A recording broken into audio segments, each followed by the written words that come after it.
안녕하세요. 서울 북부교회에서 주 예수님의 이름으로 제공하는 은혜와 진리의 성경 강해 시간입니다. 이번 시간에는 창조주 예수님께서 예언된 구세주로 태어나시도록 온 세상을 주관하신 전능하신 하나님의 역사를 배우게 됩니다. 시청하시는 동안 세상의 참 통치자이신 하나님께서 보내신 구세주 예수님을 믿고 영생을 누리는 복이 있으시기를 기원합니다. 본 프로에서 무료로 제공하는 성경 공부 소식지를 받기 원하시면 아래의 전화번호로 연락 주시기 바랍니다.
안녕하세요. 안녕하세요. 지난 시간에 성탄에 관한 말씀을 드리다 다 마치 못해 또 한 시간 하는데 좀 이때 그 탄생에 대한 이 사건의 놀라운 거, 엄청난 거 이걸 아시는 계기가 되길 바라서 제가 또 한 시간을 하려는 것입니다.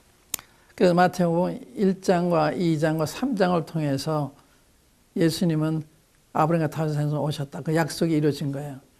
예수님은 처녀에게 탄생하셨다. 이것도 이사야서 7장의 말씀이 이루어진 거예요. 예수님이 베들레헴에 나셨다. 이것도 미가서에 예언한 말씀이 이루어진 거예요. 그 다음에 3장에 보면 그 예수님 오시기 전에 세례 요한이 먼저 왔잖아요. 그 이사야서 40장에 다 예언이 된 거예요. 그게요. 예, 그대로 됐기 때문에 그 예수님의 탄생의 의미가 굉장히 큰 거죠. 하나님 말씀을 진리로구나. 말씀 다 이루어졌으니까. 마태복음에는 이 성경이 예언한 말씀이 이루어졌다 이런 말씀이 거듭 나와요. 70회인가 이렇게 그 예언이 이루어진 걸 언급하고 있는데 이렇게 구약 성경 인용해서 구약 성경이 어떻게 성취가 됐는지 그걸 증거하는 게 이제 마태복음이거든요. 이번에 이제 누가복음에서 한번 볼게요. 누가복음에서요. 누가복음 1장에 보시면 예수님의 수태에 대한 이러한 그 말씀이 나오는데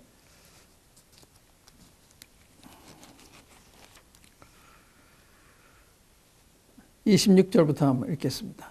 누가복음 1장 26절. 여섯째 달에 천사 가브리엘이 하나님의 보내심을 받들어 갈릴리 나사렛이라는 동네에 가서 다윗의 자손 요셉이라는 사람과 청혼한 처녀에게 이르니 그 처녀의 이름은 마리아라. 그에게 들어가 가로되 은혜를 받은 자여 평안할지어다. 주께서 너와 함께 하시도다 하니 처녀가 그 말을 듣고 놀라 이런 인사가 어찌함인고 생각하며 천사가 일러 가로되 마리아여 무서워 말라. 내가 하나님께 은혜를 얻었느니라. 보라 내가 수태하여 아들을 낳으리니 그 이름을 예수라 하라. 저가 큰 자가 되고 지극히 높으신 이의 아들이라 일컬을 것이요 주 하나님께서 그 조상 다윗의 우위를 저에게 주시리니 영원히 야곱의 집에 왕노로 하실 것이며 그 나라가 무궁하리라. 마리아가 천사에게 말하되 나는 사내를 알지 못하니 어찌 일이 있으리이까. 천사가 대답하여 가로되 성령이 내게 임하시고 지극히 높으신 이의 능력이 너를 덮으시리니 이러므로 나실 바 거룩한 자는 하나님의 아들이라 일컬으리라. 이게 이제 주님의 그 수태에 대한 천사의 그 알리는 말씀이죠. 놀라운 장면입니다. 여기서 이제 우리가 배울 수 있는 게 뭔가 하면 이제 여기 주님이 사가랴에게 먼저 나타나고 그다음에 마리아에게 나타났잖아요. 그들은 평소에 그 신앙생활 그대로 하고 있는 거예요. 그런데 어느 날 주님이 이 두 분을 택해서 천사가 보냄을 받은 거예요. 가브리엘 와서 그 사가랴한테는 네 안에 그 애가 이 아들을 낳을 거다 하고 그 세례요한의 탄생을 얘기하는데 그거를 이 사가랴 부부한테 사가랴와 엘리사의 부부한테 맡기세요. 그게 평범한 이 대상이지만 평소대로 그의 순서를 따라서 지금 이 성전에 들어가서 향불을 피우고 있는 중이었는데 천사가 나타나 얘기하신 거예요. 또 마리아도 이름 없는 나사렛에서 살고 있는 이름 없는 처녀거든요. 근데 주님이 이 처녀를 찾아오셔서 내게서 내가 이제 잉태의 이제 아들을 낳게 되는데 그 이름을 예수라 해라. 이런 거 하세요. 그러니까 얼마나 놀라겠어요. 마리아가 우리 주님을 탄생시키는 이러한 그릇이 된 거예요. 주님이 그 배를 빌리신 거예요. 그러니까 사람 쓰임 받는 것은 겉으로 보기 유명한 사람 쓰는 게 아니라 하나님이 보시기 합당한 사람.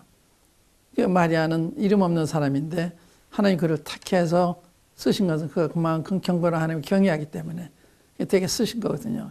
이런 은혜를 우리가 구해서 되는 것이 아니라 평소에 주님 앞에 신실히 살면 주님이 때가 되면 그런 은혜를 우리에게 주시는 거예요. 우리를 높이시는 거예요. 우리를 사용하시는 것입니다. 그래서 마리아가 있는 은혜 입었는데 벌써 그 세례 요한의 탄생에 관해서 예수님 탄생에 관해서 이렇게 순서적으로 천사가 가버려 와서 얘기하잖아요. 그러니까 하나님의 계획을 따라 역사하고 계시는 그냥 이 세상에 굴러가는 게 아니에요. 하나님이 이 계획대로 지금 굴러가고 있는 거예요. 역사의 수레바퀴로 움직이는 분은 하나님이다 그런 말이 있잖아요. 그러니까 그 사람이 대통령이 되고 대통령에서 떨어지고 다 하나님의 섭리 가운데 있는 거예요. 하나님의 섭리. 이게 놀라운 것입니다. 근데 여기 이제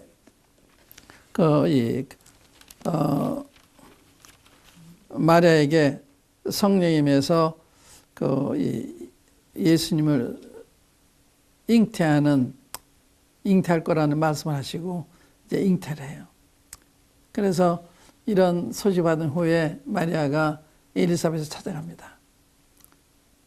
왜 찾아갔는지 그건 잘 모르지만 이 가까운 친척이기 때문에 아마 이 비밀한 이야기를 나누기 위해서 이건 나타내면 오해할 수 있는 이야기예요. 왜냐하면 처녀가 아기를 가졌으니까 이건 불륜에 속하는 거거든요. 이러면 돌에 맞아 죽어요. 그래서 요셉도 그럴까 봐 가만히 끊고자 생각할 때 성령께서 내 안에 들어오기를 두려워하지 말라 이렇게 말씀하시잖아요. 그래서 이걸 남한테 얘기하기 어려운 이런 이야기이기 때문에 아마 그 엘리사벳 찾아가서 이야기를 하고자 찾아간 것 같은데 찾아갔을 때 그 엘리사벳 그 뱃속에서 세례요한이 그 꿈틀거리는 이런 장면이 나와요. 그게 놀라운 일인데 왜냐하면 그 뱃속에 있는 세례요한이 예수님을 알아본 거예요. 마리아 속에 예수님 알아본 거예요. 그래서 거기 보면 그 43절에 보시면요. 1장 43절에 42절부터 큰 소리로 불러 가로되 여자 중에 내가 복이 있으며 내 태중의 아이도 복이 있도다. 내 주의 모친이 내게 나오니 이 어찌 된 일인고 보라 내 무난한 소리가 내 귀에 들릴 때 아이가 내 복중에서 기쁨으로 뛰놀았도다. 믿는 여자에게 복이 있도다. 주께서 그에게 하신 말씀이 반드시 이루리라. 이래서 그 엘리자베트 뱃속에 있는 세례요한이 마리아 뱃속에 있는 예수님을 알아보는 내 주라고 그랬잖아요. 내 주의 모친이. 그러니까 이분이 하나님인 걸 안 거예요. 성령이 충만해서 성령께서 가르쳐 주신 거죠. 근데 이제 그 다음에 마리아가 찬송하잖아요. 이 찬송을 보면 하나님이 어떤 사람을 쓰시나, 어떤 사람을 그 복을 주시나, 이걸 알 수가 있는데, 마리아가 가로되 46절부터 내 영혼이 주를 찬양하며 내 마음이 하나님 내 구주를 기뻐하였으면 그 계집종의 비천함을 돌아보셨습니다. 보라 이제부로는 만세에 나를 복이 있다 일컬으리로다. 능하신 이가 큰 일을 내게 행하셨으니 그 이름이 거룩하시며 긍휼하심이 두려워하는 자에게 대대로 이르는도다. 이게 두려워한다는 말씀이 중요한 말씀이라고 생각해요. 하나님을 경외하는 사람한테 주님의 긍휼함은 끊임없이 주어진다는 거죠.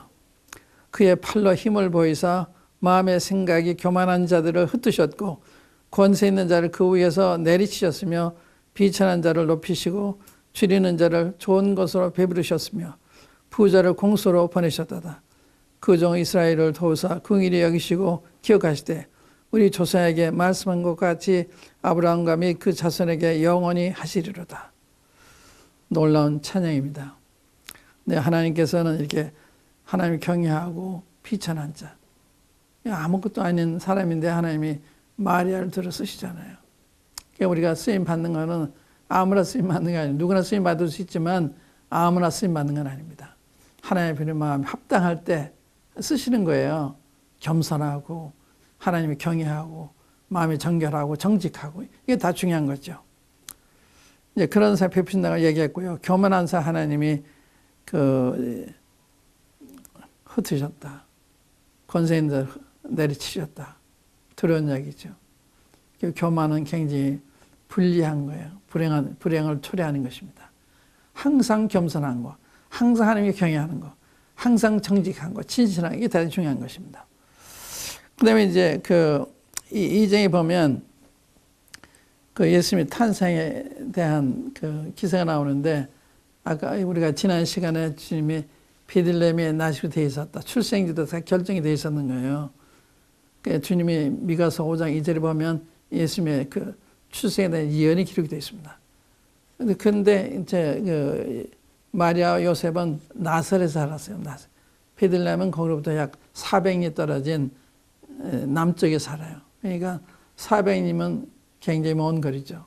우리나라 말하면 아마 서울에서 대전거리 아마 400리 정도 될 거예요. 대전에서 서울로 올라와야 되는 이런 장면이죠.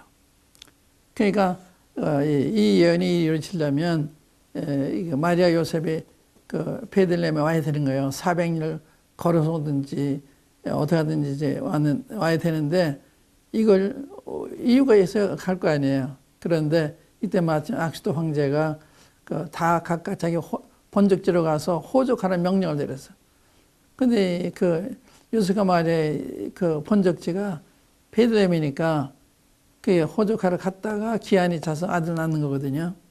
이게 놀라운 거예요. 그러니까 인류 역사 하나님이 주관하시는, 왕들은 하나님이 주관하시는.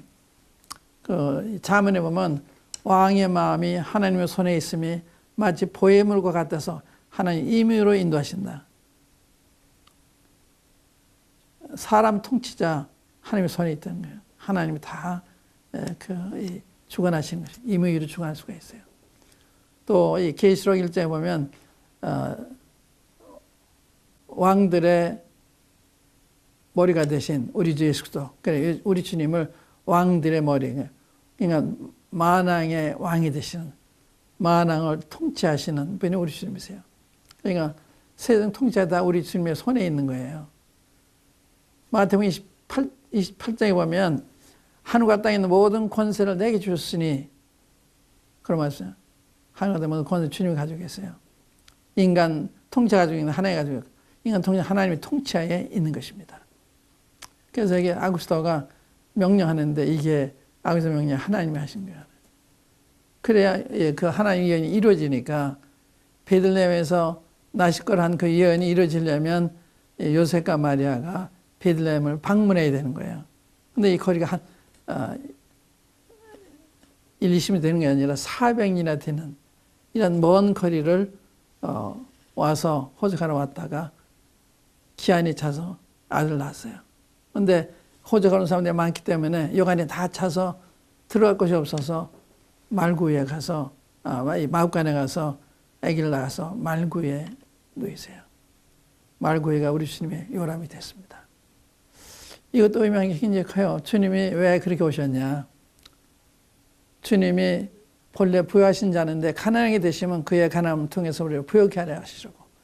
주님이 이 과정을 통해서 모든 사람을 다 사랑하시는, 아무리 낮은 사람에도 주님이 다 접근하시고 은혜 베푸시기 원하시는 이러한 분이심을 보이신 거예요. 주님이 이렇게 가난해지심으로 우리를 부여케 하시는, 그 어떻게 가난해지셨느냐. 자기 몸까지 다 십자가에 내주시잖아요.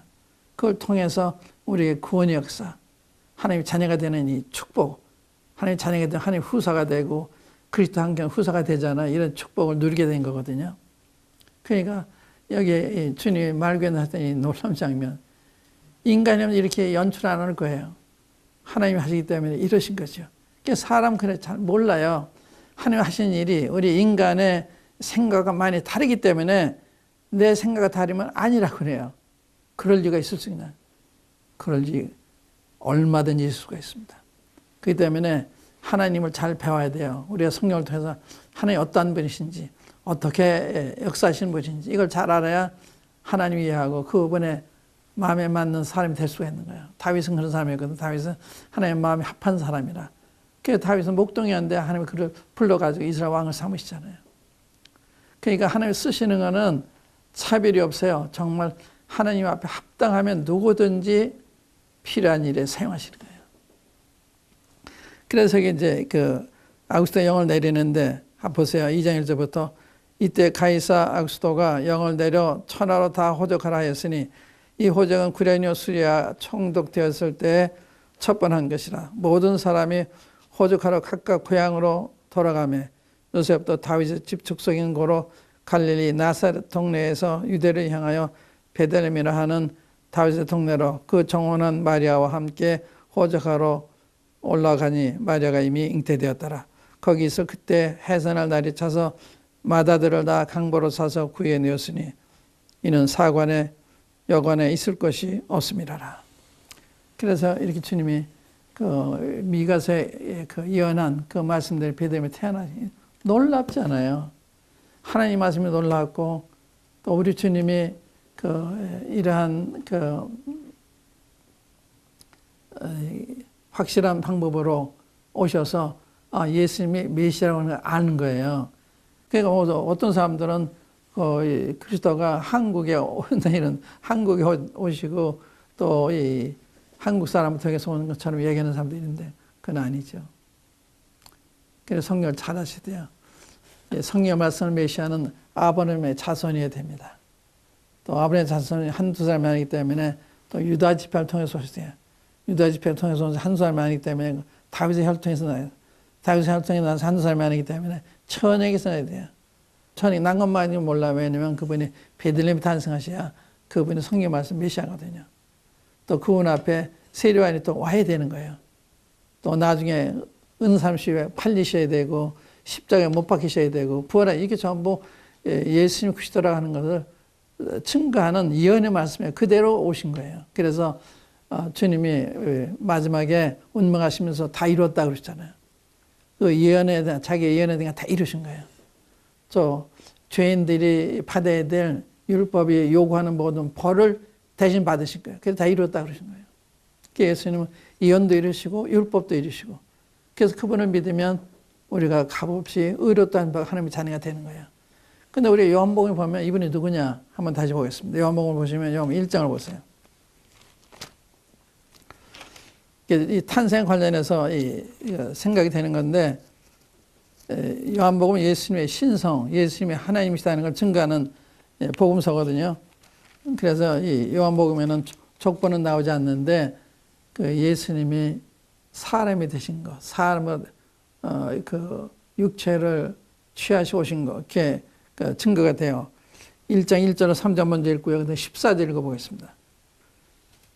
요한복음 1장 1절로 3절. 태초에 말씀이 계시니라. 이 말씀은 하나님과 함께 계셨으니 이 말씀 곧 하나님이시니라. 이 말씀 중 하나님을 증거하는 말씀이에요. 그가 태초에 하나님과 함께 계셨고 만물이 그로 말미암아 지은 바 되었으니 지은 것이 하나도 그가 없이는 된 것이 없느니라. 그러니까 1절 3절의 이 말씀은 창조주 하나님을 지금 증거하는 거예요. 창조주 하나님. 그분이 누구냐? 우리 14절에 보시면 말씀이 육신이 되어, 하나님 육신이 됐단 말이잖아요. 말씀 육신이 되어 우리 가운데 거하심에 우리가 그 영광을 보니 아버지의 독생자의 영광이 은혜와 진리가 충만하다. 보세요. 말씀 육신이 우리 가운데 거하면 하나님이 육신이 되어 우리 가운데 거하셨는데 그분이 예수님이세요. 그냥 구약의 여호와 하나님이 신약의 예수님입니다. 창세기 1장 1절의 말씀은 태초에 하나님이 천지 창조, 이 창조 하나님이 예수님이에요. 그 세 하나님을 가리킨 겁니다만 그 중에 한 분이 예수님이에요. 그래서 예수님은 창조주 하나님이신데 육신으로 오신. 그래서 예수님의 탄생은 하나님이 육신을 취하시는 장면입니다. 그러니까 하나님이 육신을 입고 오신 거예요. 그래서 겉으로 보면 사람이고 실제는 하나님이시고. 그러니까 주님은 신성과 인성을 겸하신 유일하신 분이십니다. 이름은 없어요. 그러니까 겉으로 보면 사람인데 행하시 보면 하나님이신. 근데 그게 말로 해서 된 게 아니고 그분이 하나님의 속성을 다 드러내셨습니다. 전능하심, 전지하심 다 드러내셨어요. 그러니까 예수님은 증명되신 하나님이십니다. 창조주 하나님, 창조주 하나님. 하나님 아버지가 계시고 하나님 아들이 계시고 하나님 성령이 세 분이 하나님을 이루고 계시잖아요. 그러니까 삼일체라고 그러죠. 그래서 이 창세기 1장 1절에 태초에 하나님이 할 때 그 하나님의 히브리어로 복수형이에요. 엘로힘이라고 해가지고 천재 창조 때는 이 단어는 탄성이에요. 그 다음에 26절에 보면 하나님이 가르쳤을 때 우리가 우리 형상대로 사람 만든 우리라고 그러잖아요. 복수 하나님. 그러니까 신구약 성의 하나님은 복수 하나님인데 단수 하나님이십니다. 세 분이 하나님 이루고 있는. 이건 설명할 수가 없어요. 그대로 계시되게 그대로 믿는 거죠. 그런데 그래서 창세기 1장 1절에 태초에 하나님이 천지를 창조했다. 거기에 우리 주님이 계신 거예요. 창조 하나님. 그게 요한복음 1장에 말씀하는 거 아니에요. 그런데 이번에 세상에 오셨잖아요. 내 세상 알아보지 못해요. 이 동방에 있는 사람들이 알아보잖아요.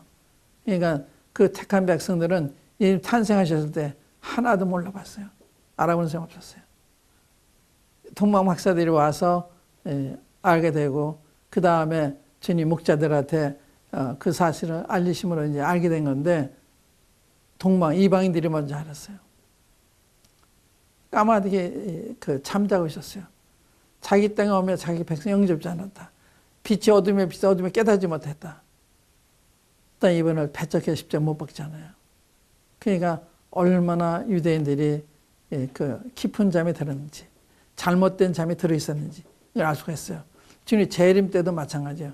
내가 올 때도 너희들이 그와 같을 거다. 그래서 노예 때와 같이 인자님이 이와 같으리라 하는 말씀 마태복음 24에 나오잖아요. 그러니까 주님 재림 때도 성도들의 상태가 초림 때와 같을 거를 말씀했어요.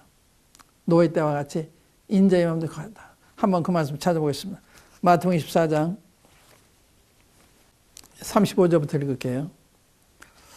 천지는 없어지겠으나 내 말은 없어지지 아니하리라. 굉장한 말씀입니다. 그러나 그날과 그때는 아무도 모르나니 하늘의 천사들도 아들도 모르고 오직 아버지만 아시네. 요즘 날짜를 얘기하는 사람들이 있잖아요. 다 거짓말입니다. 하나님 모른다는 거 안다고 그러는 거예요. 그건 생각부터 잘못된 거예요. 노아의 때와 같이 인자의 맘도 그러하리라. 홍수전에 노아가 방주에 들어가던 날까지 사람들이 먹고 마시고 장가들고 시가고 있으면서 홍수가 나서 저희를 다 멸하기까지 깨닫지 못하였으니 인자의 맘도 이와 같으라. 그때 두 손에 밭되지만 하나는 데려감을 당하고 하나는 버림을 당할 것이요. 이렇게 해서 그 44절에 보면 이러므로 너희도 예비하고 있으라. 생각지 않을 때 인자가 준비하고 있으라는 거예요. 여러분 예수님을 맞이할 준비를 하셨습니까? 예수 맞이 준비를 하려면 거듭나시다. 성령을 거듭나야 예수를 맞이할 수가 있어요. 그렇지 않으면 교회 다니셔도 만약 그가 되는 건 아니에요. 성령을 받으셔야만 예수를 맞이할 준비가 되는 거예요. 그래서 25장 보면 슬기로운 처녀들이 등과 기름을 가져가잖아요. 기름을 예배한 사람이 혼인잔치 들어가잖아요. 그래서 예배했던 자들은 기름을 예배한 사람이죠. 그래서 성령을 여러분들이 모시기 전에는 한나라 못 가는 거예요. 그리스도인의 정의가 뭐냐? 누구든지 그리스도의 영에서 그리스도의 사람이 아니라 그리스도의 영을 모시는 사람이 크리스찬이거든요. 그리스도의 영을 모시지 않은 사람은 크리스찬이 아니에요. 그 어떤 직분을 가지고 있더라도 성탄 때 여러분들 이것을 검토해 보시는 이런 기회가 되시기 바랍니다. 감사합니다.